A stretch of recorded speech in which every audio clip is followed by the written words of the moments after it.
যুক্তরাজ্যের নতুন আশ্রয়নীতি নিয়ে ব্যাপক চাপের মধ্যে রয়েছেন হোম সেক্রেটারি শাবানা মাহমুদ। ইতিমধ্যে দেশ জুড়ে বিতর্ক শুরু হয়েছে, কারণ হোম সেক্রেটারি শাবানা মাহমুদ ঘোষণা করেছেন যে নিরাপদ ও বৈধ তিনটি নতুন স্কিমের আওতায় প্রথম দিকে মাত্র কয়েকশো আশ্রয় প্রার্থীকে দেশে প্রবেশের অনুমতি দেওয়া হবে।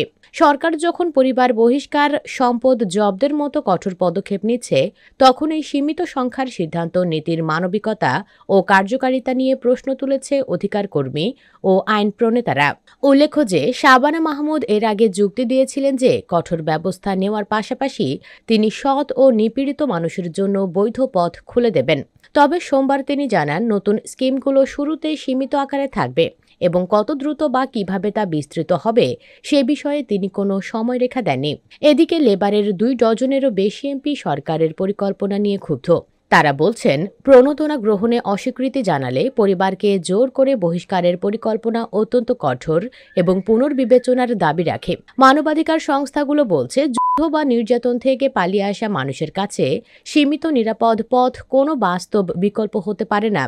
রিফিউজি কাউন্সিলের প্রধান নির্বাহী এনভার সোলোমন সতর্ক করে বলেন, মাত্র কয়েকশো মানুষকে সহায়তা করবে এমন একটি পরিকল্পনা বিপজ্জনক নৌযাত্রা ঠেকাতে সক্ষম হবে না।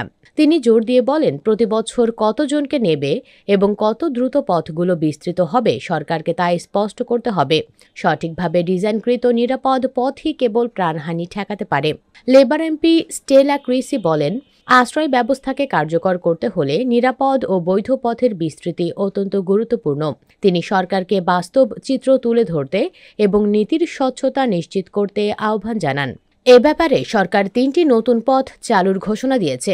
ইউক্রেন স্কিমের আদলে শক্তিশালী কমিউনিটি স্পন্সরশিপ সংখ্যাতে বাস্তুচ্যুত দক্ষ মানুষদের যুক্তরাজ্যে চাকরির সুযোগ এবং নিপীড়িত শিক্ষার্থীদের জন্য শিক্ষা ভিসা পথ। হোম সেক্রেটারি জানান, এসব পথের বার্ষিক সীমা প্রকাশ করা হবে এবং অগ্রাধিকার পাবে ইউএনএইচসিআর মনোনীত শরণার্থীরা। তবে ইউএনএইচসিআর সতর্ক করে বলেছে, শরণার্থীদের যেন অর্থনৈতিক অভিবাসীর মতন করা না হয়। সংস্থার যুক্তরাজ্য প্রতিনিধি ভিকি টেন্যান্ট বলেন, শরণার্থীদের দীর্ঘমেয়াদী স্থিতিশীল মর্যাদা, পরিবার পুনর্মিলন এবং নতুন জীবন শুরু করার সুযোগ দিতে হবে। স্বল্পমেয়াদী অনিশ্চয়তা কেবল তাদের দুরবস্থা বাড়ায়। এদিকে হোম অফিস জানিয়েছে, প্রত্যাখ্যাত পরিবারগুলোর আর্থিক সহায়তা বাতিলের প্রস্তাব আনা হবে, যার লক্ষ্য অবৈধ যাত্রা রোধ করা। তবে সমালোচকরা বলছেন, এ ধরনের নীতি শিশুদের ঝুঁকিতে ফেলতে পারে এবং তাদের অস্ত্র হিসেবে ব্যবহার করার অভিযোগ উঠছে। লেবার পিয়ার আলফ ডাবস, যিনি শিশু অবস্থায় নাৎসি নিপীড়ন থেকে পালিয়ে যুক্তরাজ্যে আশ্রয় পেয়েছিলেন, বলেছেন, শিশুদের কেন্দ্র করে